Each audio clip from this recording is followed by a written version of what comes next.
कोई नौजवान था जो अपनी माँ को यतीम खाने में छोड़ आया। आज हमारे यहाँ भी ओल्ड पीपल होम बन गए। जब माँ बाप बूढ़े हो जाएं तो तुम जाकर उन्हें जमा कर दो। क्या हमने ये दिन भी देखने थे? खैर, वो जमा कर आया और इंतजामिया को नंबर दे आया। जब माँ मरने लगे तो मुझे फोन कर लेना।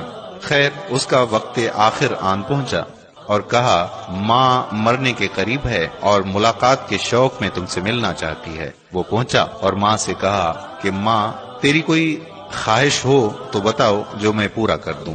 माँ ने जवाब दिया कि बेटा, ये यतीम खाना जहाँ तू मुझे छोड़ गया था, इसके कुछ पंखे खराब हैं। जब जून जुलाई की गर्मी आती है तो बूढ़े माँ बाप गर्मी से झुलस उठते हैं। अगर तेरे पास पैसे हों तो यहाँ के पंखे तब्दील करवा देना। वो कहने लगा कि माँ, अगर मैं अब पंखे तब्दील करवा भी दूं तो तुझे क्या फायदा? पहले बताया होता तो मैं पंखे तब्दील करवा देता, तुझे भी कुछ फायदा हो जाता। माँ की मोहब्बत तो देखें। माँ ने कहा, बेटा, मुझे पंखे अपने लिए नहीं चाहिए। मैं तो डरती हूँ जब तू कल बूढ़ा होगा, तेरी औलाद तुझे यहाँ छोड़ जाएगी तो मुझे कब्र में भी सुकून नहीं आएगा। अगर मेरे लाल को गर्मी लगेगी। मुझे पंखे अपने लिए नहीं चाहिए बेटा, मुझे तेरे लिए चाहिए। एक बूढ़ा बाप था जो मोबाइल उठाकर मोबाइल वाले के पास चला गया और उसे कहने लगा कि बेटा, ये मोबाइल ठीक कर दो जरा। नौजवान ने मोबाइल देखा और कहा कि बाबा जी, मोबाइल तो ठीक है। बुजुर्ग ने कहा कि जरा ध्यान से देखो बेटा, ये मोबाइल खराब है। दूसरी मर्तबा जब देखा और बाबा जी से फरमाया कि बाबा जी, ये मोबाइल तो ठीक है। बाबा जी ने मोबाइल पकड़ा और आंखों में मोटे मोटे आंसू आ गए और हिचकियां लेता हुआ मोबाइल वाले से कहने लगा कि बेटा, अगर ये मोबाइल ठीक है तो मेरे बेटे की कॉल क्यों नहीं आती? मैं सारा दिन कान को लगा कर बैठा रहता हूँ। मेरा बेटा मुझे कभी तो कॉल करेगा, लेकिन इस पर मेरे बेटे की कॉल नहीं आती। बूढ़े माँ बाप हैं, मांगना बुरी बात है, लेकिन मैं सोचता हूँ जब सिग्नल पर ब्रेक लगती है, जब बूढ़ा हाथ मेरे शीशे के सामने आता है, आखिर दिल में ख्याल तो आता है, ये 60 साल की माई है, इसकी भी कोई औलाद होगी, कोई इसका भी बेटा होगा, लेकिन ये आज सड़क पर बैठकर मांगने पर मजबूर है। माँ बाप क्या मांगते हैं मुझसे?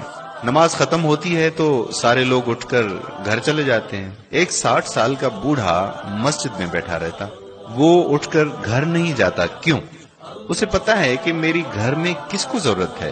वो मस्जिद में बैठकर कारी साहब के साथ वक्त गुजार लेता, वो अपने बेटों के पास नहीं जाता। 4 बेटे बैठे हो घर में और किसी बात पर मुशावरत हो रही हो, हर कोई आगे बढ़कर अपने दिल की राय देता, लेकिन एक बूढ़ा बाप है जो चुप बैठा, वो नहीं बताता अपने दिल की बात। उसे पता है कि मेरी बात की क्या हैसियत और क्या औकात। 2 दिन से माँ सोच रही है मेरी दवाई खत्म है और मैं किस बेटे को किस तरह कहूँ कि बेटा, मेरी दवाई खत्म है और मेरे जोड़ों में दर्द बड़ा बढ़ गया है, तकलीफ इतनी बढ़ गई है और मैं सोचती हूँ मैं तुमसे कैसे कहूँ।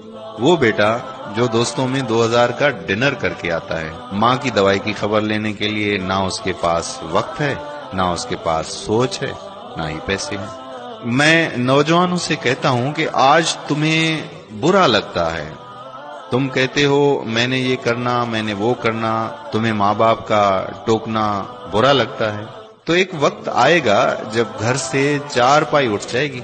वो 4 पाई जो तूने उठाकर घर के सैन में रख दी थी कि मेरे बच्चों की नींद डिस्टर्ब होती है। एक वक्त आएगा वो 4 पाई जब उठ जाएगी तो घर में चिराग लेकर भी ढूंढेगा, मुझे माँ मेरी मिले मैं मशवरा करूं, मेरा बाप मुझे मिले मैं उससे पूछूं कि मुझे बताएं कि जिंदगी कैसे गुजारूं। उस वक्त घर तुझे खाने को आएगा, लेकिन उस वक्त का पछताना कुछ काम नहीं आएगा। अपने माँ बाप की कदर कर लो। और माँ बाप धक्के खाकर जिंदगियां गुजार रहे हैं, अपने घरों में अजनबी बने बैठे हैं। ये वो दुखड़ा है जिसका हम आज इजाला कर सकते हैं। अपने वालिदैन को यतीम खानों में जमा न करो, अपनी जन्नत को दूसरों के ऊपर मत डालो, इस जन्नत की कदर कर लो। सारी जिंदगी पैसे कमाने के लिए है, लेकिन आज इनकी कदर कर लो। माँ बाप पे सब